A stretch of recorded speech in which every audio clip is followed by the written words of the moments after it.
Hello and welcome. This is Mouse Gunner, and we're going to play a brand new game called Hand of Fate.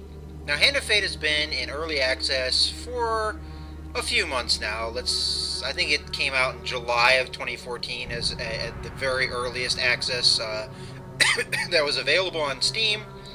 The game is due to come out as its full release slated in mid-February. Now, granted, time of recording this, it is mid-February and it hasn't yet come out, so I'm not exactly sure when it's supposed to come out. But I felt like I wanted to cover it, and I just wanted to get coverage of it.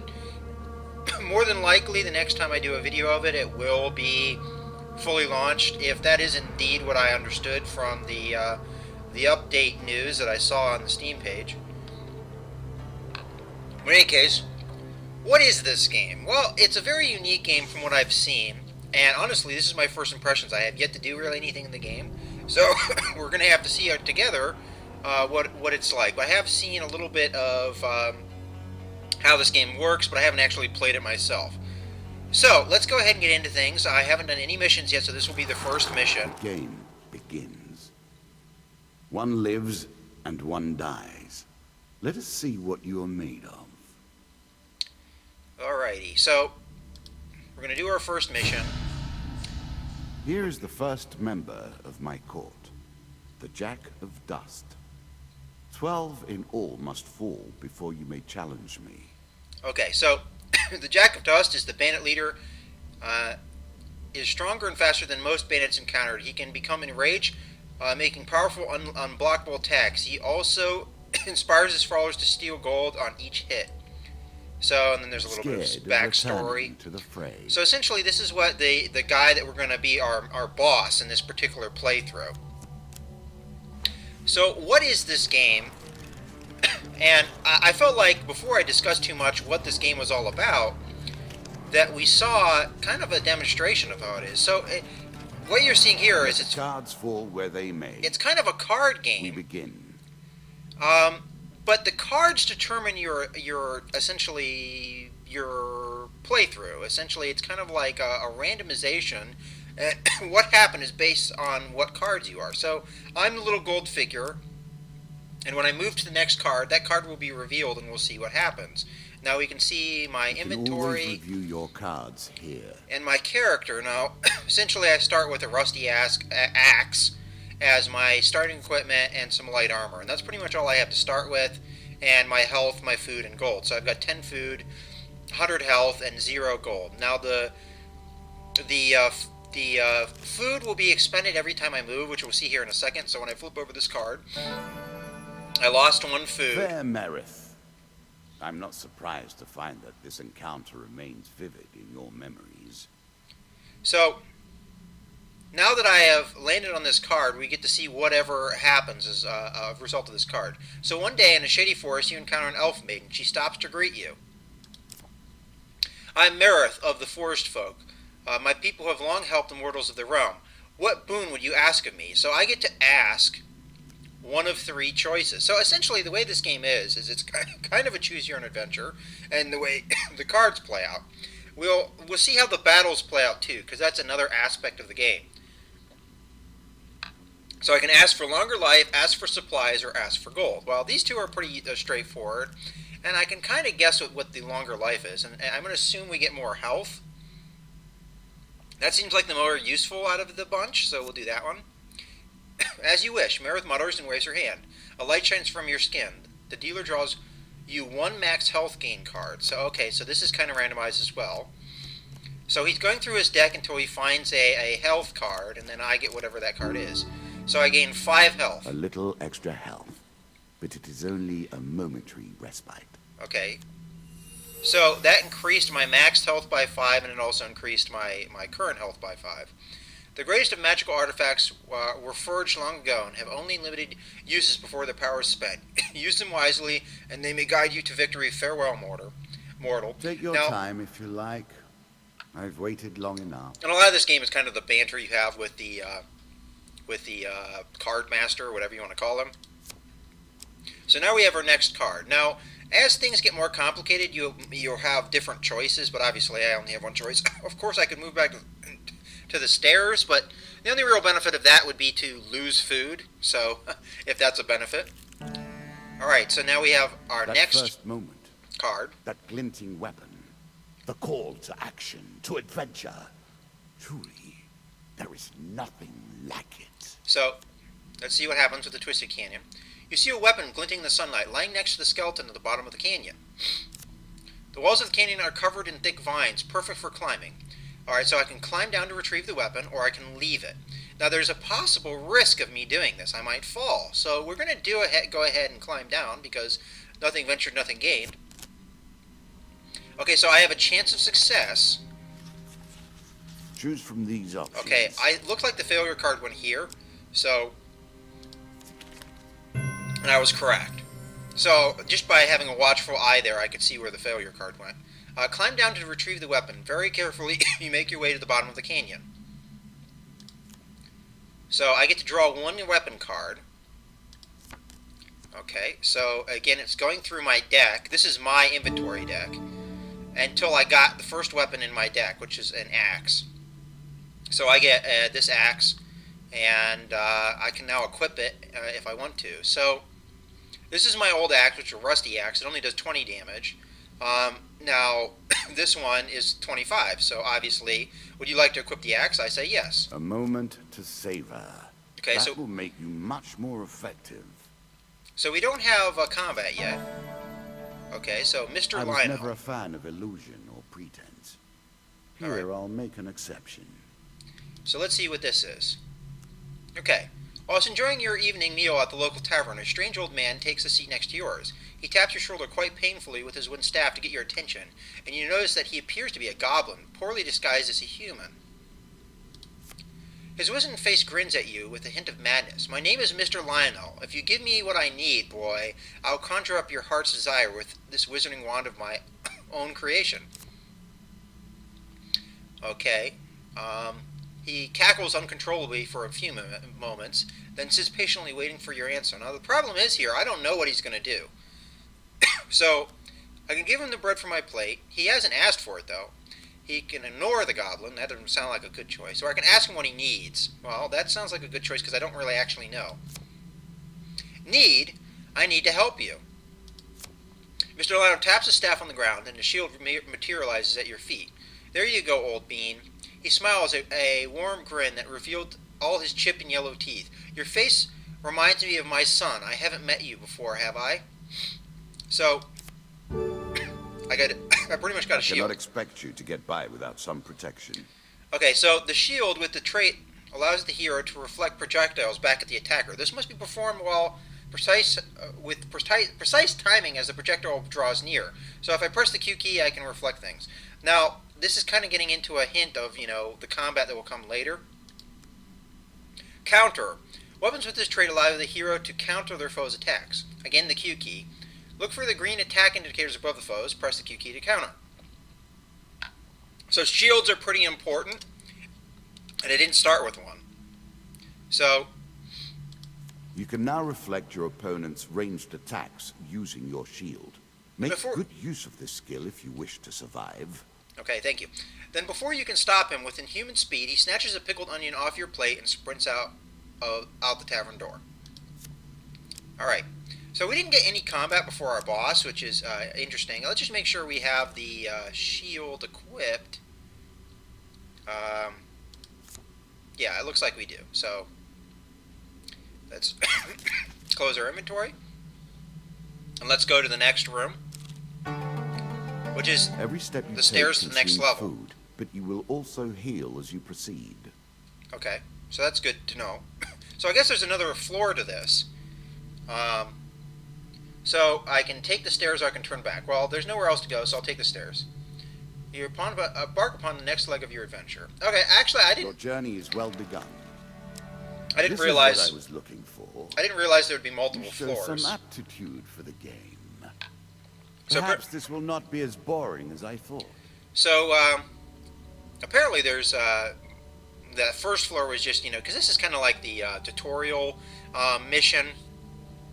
There was less danger on the first floor. So let's go and see. More than likely we'll have combat now, or not. Looks like we have a way of trading. Well, we don't have any gold, so it doesn't seem likely that that would be good for us. So, in the Shady Grove, off the beaten trail, you find a traveling merchant looking to trade with wandering adventurers. We'll go ahead and approach the shop just to show that mechanic.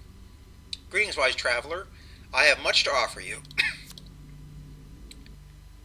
And I'm sorry for all the coughing, but I'm still overcoming. If you were wondering why you've been collecting all that gold, you now have your answer. We're starting to get into the meat of the game now. The back and forth between resources and rewards. Okay, so obviously I can buy food, I can sell items, and I can buy items. But just to show, essentially I could buy an axe, I already have one, so that would cost me 10 gold if I had it. We've got a sword, which also cost me 10 gold. And I could buy a shield, which costs 7. So, I don't really need any of those things. And just to show how selling works, I could sell the axe that I got for 4 gold, which, as we saw, to buy it would cost 10. So, you do lose on the return, which makes sense. That's what you usually see in games. And buying food, I can essentially buy 1 food for 4, or 3 food for 11. But I don't have any gold, so that's not really going to work for me. So, just to show you what the shop's like.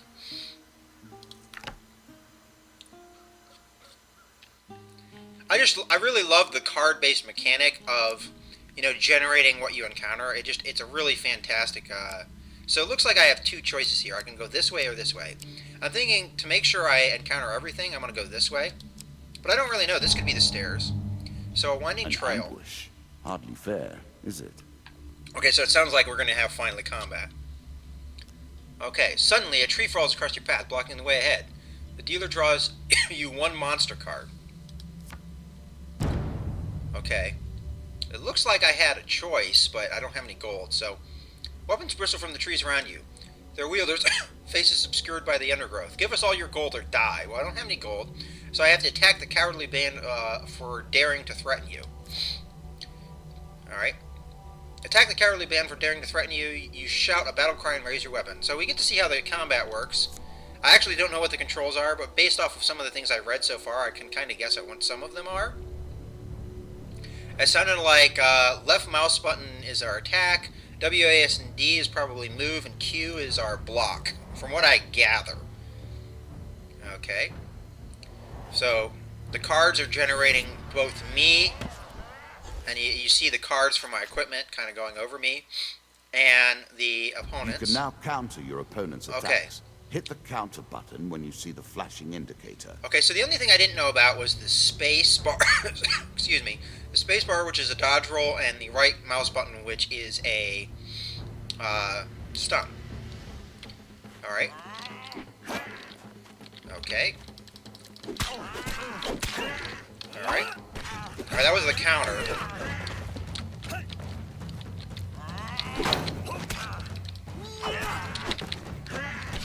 Alright. I'm trying to get used to the combat. I'm doing some of the counters. This combat is not particularly hard, though. But I don't think these opponents are supposed to be hard.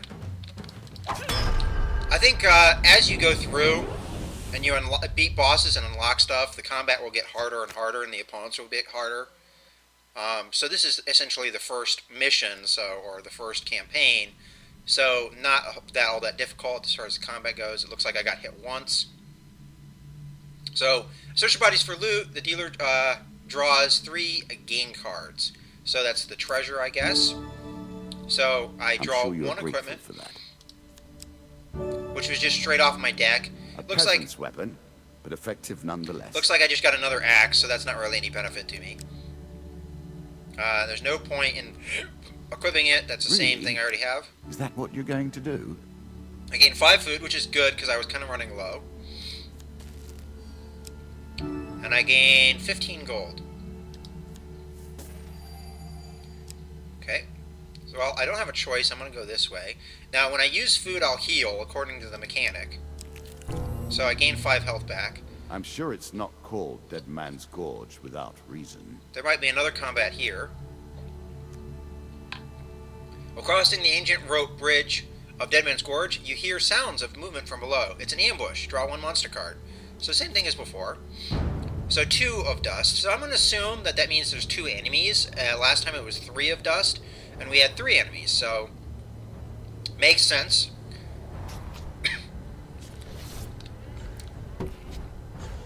This game was probably more designed to be used with a controller.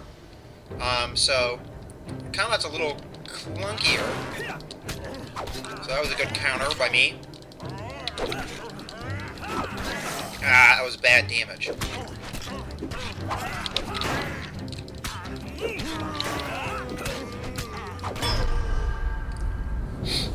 Okay. I was having a little bit of trouble moving around there, and I don't know. There's something about that seemed a little off. So I get another 3 game cards. So I get 1 armory, which we got a sword. The most fundamental symbol of might for an age. Not really sure what the benefit is over an axe. Like, what would be better? It looks like the axe does more damage, so I'm not sure why I'd want the sword.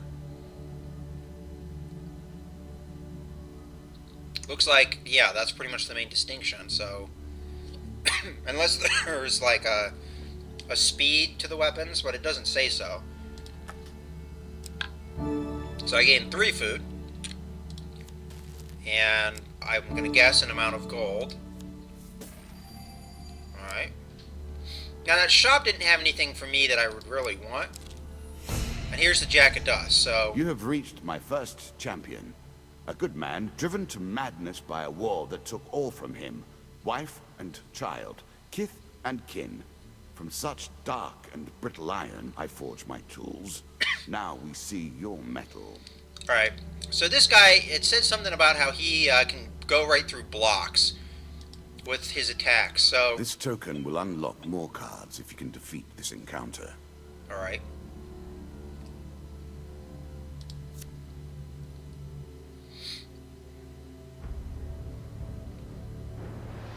And those tokens, I think, are shown on the card too. That like the pentagram, right? That's that 5-sided shape. All right, so there's the boss, and he spawns in with some Some goons. enemy attacks cannot be blocked or countered.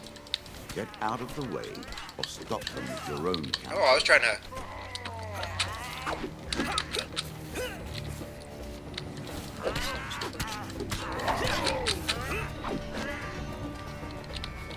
Alright.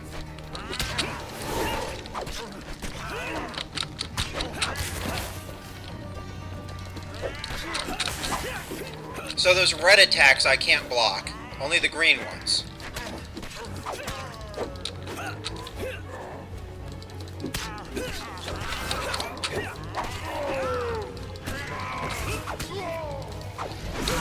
Oh, I meant to dodge that. I didn't time it right.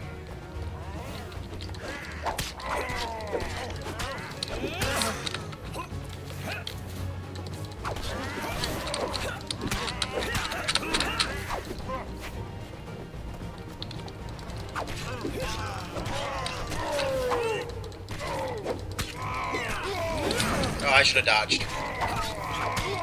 Dodge, dodge! Oh, it's kind of hard when you're chaining up attacks to...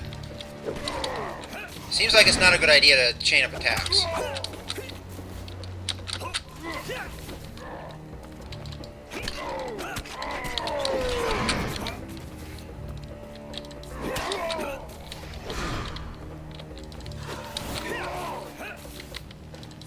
Alright, I killed him. I could have taken less hits there than I did. I'll have to work on my combat skills.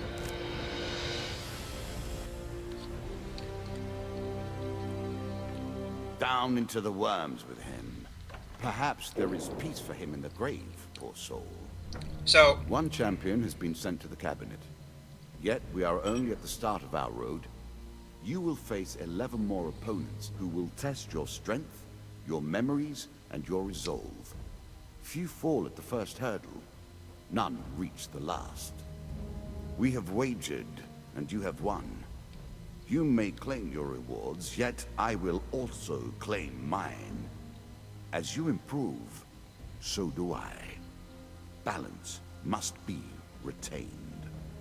So pretty much what he's saying there is, I'm going to unlock cards that are available to me, but then he unlocks cards that are available to him. So I'm going to start facing more varied opponents. So these are the some of the cards that I get. So I'm going to be facing the Jack of Skulls next. And then these are some of the cards these are the encounter cards, essentially, that are now unlocked. And those are added to my deck, it looks like. So we have this one. And these are our equipment cards, or armory cards. So it looks like more weapons and armor. And lastly,